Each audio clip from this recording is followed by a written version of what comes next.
Halo,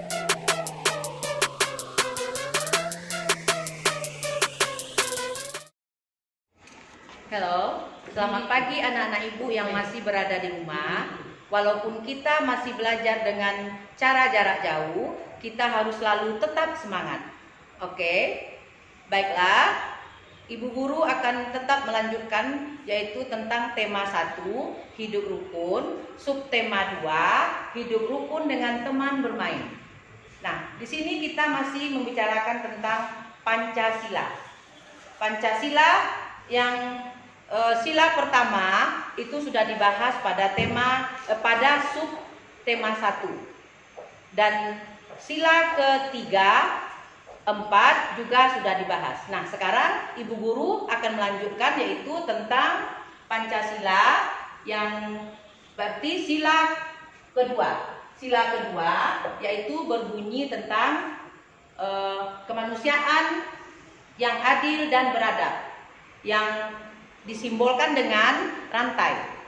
Kemudian sila ke-5 yaitu keadilan sosial bagi seluruh rakyat Indonesia, yang disimbolkan dengan padi dan kapas. Nah, di sini pada sila kedua ini mengamalkan tentang berbagi bekal, kemudian juga menolong teman yang terkena musibah. Nah, contohnya berbagi bekal yaitu misalnya kalau ada teman kita yang tidak membawa bekal ke sekolah dikarenakan lupa mungkin atau tertinggal mungkin bekalnya di rumah lalu tidak dibawa ke sekolah, kemudian ada teman yang berbaik hati untuk membagi bekal kepada temannya sehingga temannya juga bisa makan bersama-sama dengan teman yang membawa bekal. Itu adalah pengamalan sila kedua, berbagi bekal. Kemudian masih pengamalan sila kedua yaitu tentang menolong teman atau membantu teman yang terkena musibah. Contohnya, misalnya ada teman kita di sekolah yang terjatuh pada saat bermain, kita membantu teman kita tersebut dan membawanya ke UKS. Sampai di UKS lalu diberi obat dan beristirahat di UKS. Apa itu UKS, anak ibu? Nah, UKS itu adalah unit kesehatan sekolah, tempat kita beristirahat jika sakit. Nah, kemudian kita masuk kepada sila kelima. Sila kelima ini pengamalannya adalah yaitu hidup hemat. Kita dianjurkan untuk hidup hemat. Berarti kita tidak boleh boros, tidak boleh berbelanja berlebihan. Cukup yang penting-penting saja yang kita belanjakan. Kemudian kita harus bersikap adil dan juga kita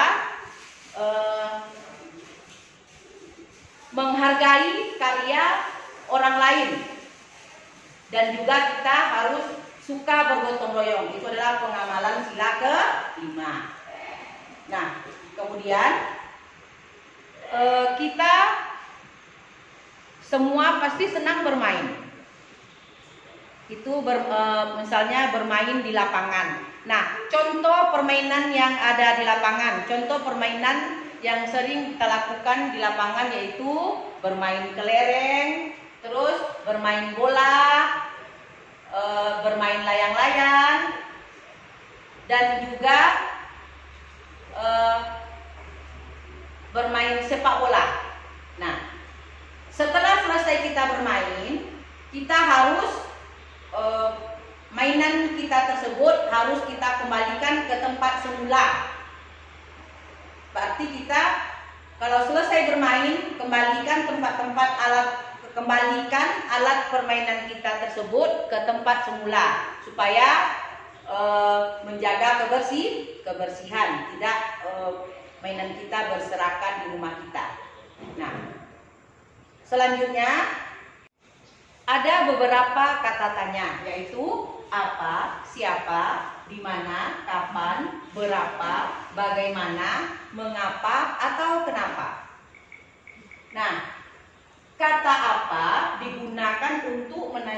tentang benda. Siapa menanyakan tentang orang.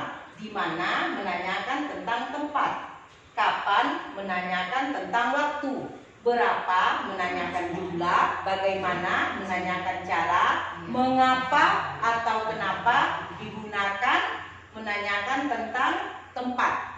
Nah, sekarang kata tanya ini kita masukkan ke dalam kalimat. Contohnya apa? Apa yang sedang kamu lakukan? Lalu siapa nama temanmu?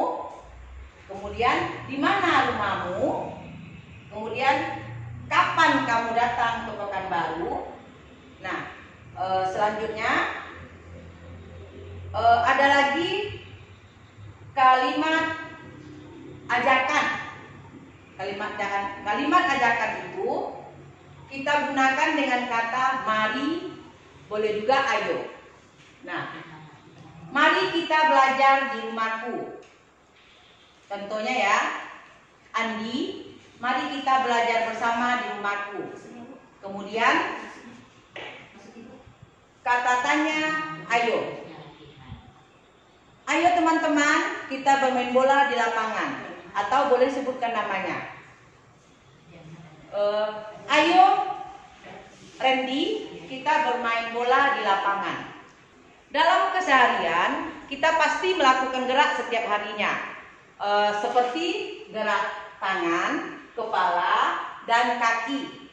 Nah, contoh gerak tangan seperti tangan kita digerak-gerakkan ke atas, ke bawah, atau dikembangkan tangannya, digerak-gerakkan. Nah, kemudian gerak kepala ada menoleh ke kanan, menoleh ke kiri, ke atas, dan ke bawah.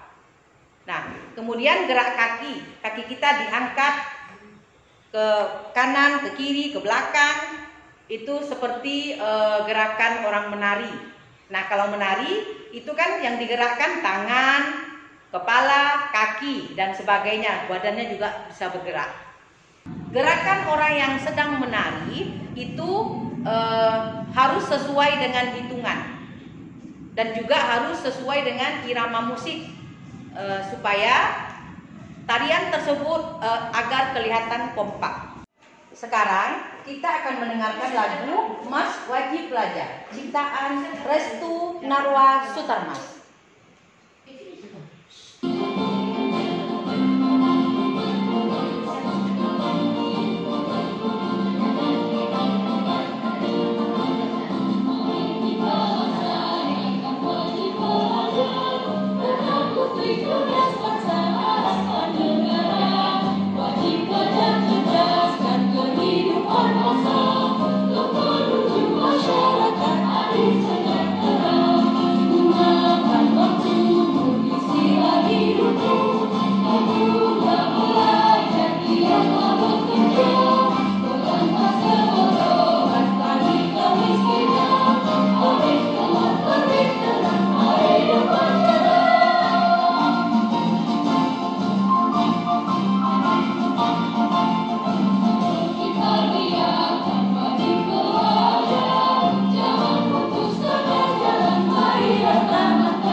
Demikianlah anak-anak video pembelajaran kita pada hari ini, yaitu tentang subtema 2 dan akan dilanjutkan pada subtema 3 berikutnya. Oke, terima kasih.